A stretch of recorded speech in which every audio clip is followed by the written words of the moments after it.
শুভ সকাল বন্ধুরা, আমি তনুজা। আমার চ্যানেলে তোমাদের সকলকে স্বাগত জানাই। আশা করি তোমরা ভালো আছো, আমিও বেশ ভালো আছি।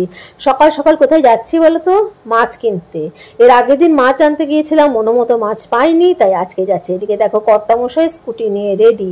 আমাদের কাছেই একদম মাছের বাজার বসে, মানে যেটা রাজপুরেরটা না, আর একটা কাছে বসে জগদ্দলে, সেখানেই যাচ্ছি দুজনে মিলে। আজকে ব্রেকফাস্টে হচ্ছে চাল ভাজা মাখা, ছোলা, বাদাম, চানাচুর, পেঁয়াজ ফেঁয়াজ দিয়ে, আর এদিকে হচ্ছে শসা আর আপেল কেটেছি। এই হলো আজকের ব্রেকফাস্ট। কি সবসময় দেখবে মোবাইল হাতে, মোবাইলের দিকে তাকিয়ে আছে। আমার মেয়েকে সবসময় দেখবে খাবার দেওয়ার পরে ছবি তুলছে। কতগুলো পোজ হচ্ছে ফিক্সড। খাবার দেওয়ার সঙ্গে সঙ্গে একজন ছবি তুলবে, একজন কি যে দেখে মোবাইলে আমি তো বুঝেই পাই না। 24টা ঘন্টা মোবাইলের দিকে তাকিয়ে থাকে হাঁ করে। আমি খাবারে কনসেন্ট্রেট করছি। এরকম চাল মাখা তোমরা কজন খেয়েছো আমি জানি না, এটা খেতে কিন্তু দুর্ধর্ষ হয়। বাজারে যে বালুতে চাল ভাজা, ছোলা ভাজা, বাদাম ভাজা পাওয়া যায়, সেটাই কিনে নিয়ে এসছে। এর মধ্যে সর্ষের তেল, পেঁয়াজ, কাঁচা লঙ্কা, আদা কুচি, ধনেপাতা কুচি, এগুলো দিয়ে মাখলে কিন্তু দুর্ধর্ষ খেতে লাগে। চায়ের বাড়িতে এসেছি, আর দেখতে পাচ্ছ বাঁশের ডগাগুলো, দেখো একবার, দেখতে পাচ্ছ? তোমরা কেউ দেখেছো? এমনি কচি বেরোচ্ছে ডগাগুলো, চারিদিকে সব কচি কচি ডগা বেরোচ্ছে। বৃদ্ধ বয়সে একে অপরের পরিপূরক হয়ে বেঁচে থাকা আমাদের সকলেরই। এটা হচ্ছে আমার জায়ের মা বাবা, কাকু কাকিমাকে ইনহেলার নেওয়াতে সাহায্য করে দিচ্ছে। মানে আমাদের দেখো ইয়াং বয়সে যতটা না দরকার পড়ে পরস্পরকে, কিন্তু বৃদ্ধ বয়সে এই অবলম্বনটা অনেক মনে জোর এনে দেয়। রান্না বান্না সব কমপ্লিট। চিংড়ি মাছের প্রিপারেশনটা শর্টে দিয়েছি, দেখে নিও তোমরা। আজকে একদম শর্টকাট মেনু। আর বাইরে কি বৃষ্টি হচ্ছে, দেখাবো না বাইরেটা?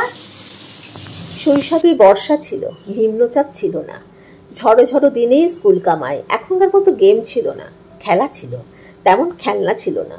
অগত্যা কাগজের নৌকো বানিয়ে বাড়ির সামনে তিত্তির করে বয়ে চলা বৃষ্টির জলে নৌকা ভাসানো, তার সাথে আমার শৈশব ভাসত।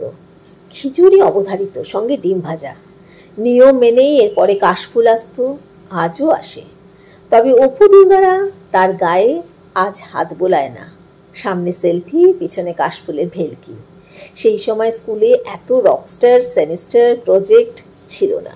কেশব নাগ ছিল, পিকেদের ইংলিশ ছিল। এমন বর্ষাতে কাঁথা মুড়ি ছিল, বেগুনিয়ার মুড়ি ছিল, ছপাত ছপাত জল দাপানো ছিল। টুনটুনের গল্প ছিল, এখনকার বিরল চড়ুই পাখি সরল ছিল। গল্প দাদুর আসর ছিল, মা মাসির গলায় গান ছিল, পরিবারে প্রাণ ছিল। এলইডি আলোর বদলে শিউলি ফুলের আলো ছিল। ধক ছিল, রক ছিল, সবকিছুই ভালো ছিল। অভাব ছিল, তাকে ঢেকে দিত স্বল্প পাওয়ার সুখ। জ্যামিতির বাক্সকে কানে ধরে হ্যালো হ্যালো বলা ছিল। জীবনবোধের সহজ পথে চলা ছিল। পুজোর গান ছিল, পুজো আসার রব ছিল। থিম ছিল না, মা ছিল। এক চালাতেই দেখা দিত, কুপন ছাড়াই প্রসাদ দিত। সব হারালাম, এগিয়ে গেলাম, হরেক রকম ফন্দি। জীবন এখন ভীষণভাবে মুঠোফোনে বন্দি। লেখাটা সংগৃহীত, খুবই প্রাসঙ্গিক মনে হলো, তাই তোমাদের সঙ্গে শেয়ার করলাম। কেমন লাগলো জানিও।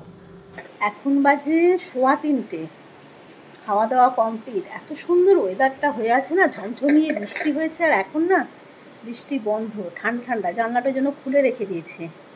খুব সুন্দর একটা ওয়েদার হয়ে আছে। আমার এমনি ওয়েদার হলেই মনে হয় না কোথাও যাই, ঘুরতে বেরিয়ে পড়ি। তোমাদের কাদের কাদের এমনি মনে হয়? খুব ভালো ওয়েদার থাকলে মনে হয় ঘুরতে বেরিয়ে যায়। এটা আমার সবসময়তেই মনে হয়। দাঁড়াও তোমাদের একটা জিনিস দেখাচ্ছি। আমাদের সামনের বাড়ি বলি না, এই দেখো, এই সামনের বাড়িতে এই শীতের সবজি লাগাবে বলে পুরো মাটি খুঁড়ে মাটি তৈরি করছে। মাটি খুঁড়ে রেখে দিয়েছে, পরে কোথায় লাগাবে শীতের সবজি। আর সুইমিং পুলের কি জঘন্য অবস্থা দেখো, পাতা পড়ে পড়ে পড়ে পুরো জঙ্গল, গাছে ভরা না, এখানটা বাঁশ গাছে, ওই জন্য অবস্থা আছে। ঝিরঝিরে বৃষ্টি পড়েই যাচ্ছে, আর এই লাল ইয়েগুলো দিয়ে কি সুন্দর দেখতে লাগছে না? আকাশটার অবস্থা দেখো।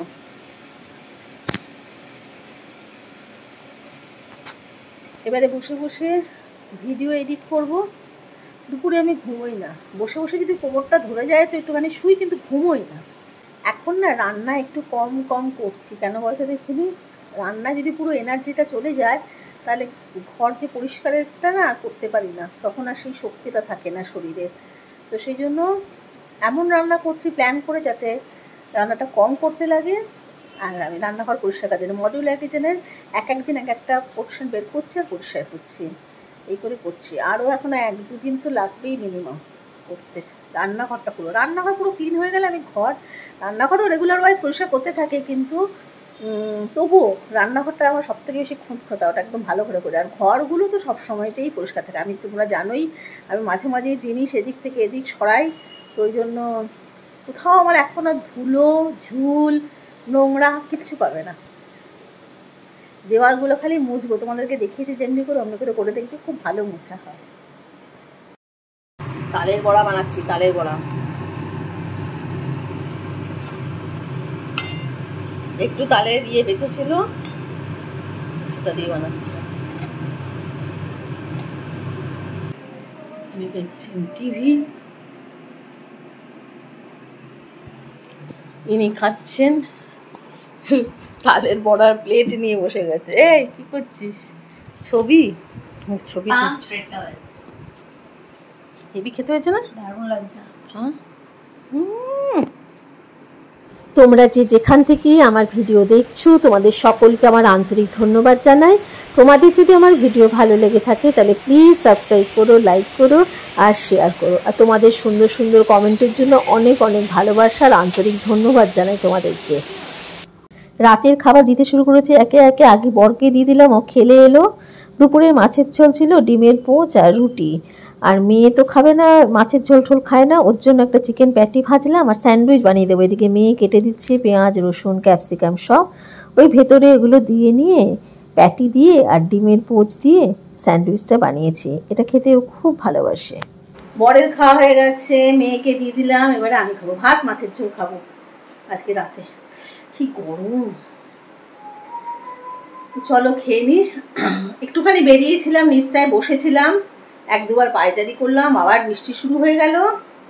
এইগুলো ব্যাপার, এই করে শুক্রবার দিনটা পার হয়ে গেল। তাহলে আজকে এখানে আমি ব্লগটা শেষ করছি। নেক্সট ব্লগে তোমাদের সঙ্গে আবার দেখা হবে। তোমরা খুব ভালো থেকো, আনন্দে থেকো আর অবশ্যই সুস্থ থেকো। তাহলে আজকের মধ্যে তোমাদের সকলকে টাটা।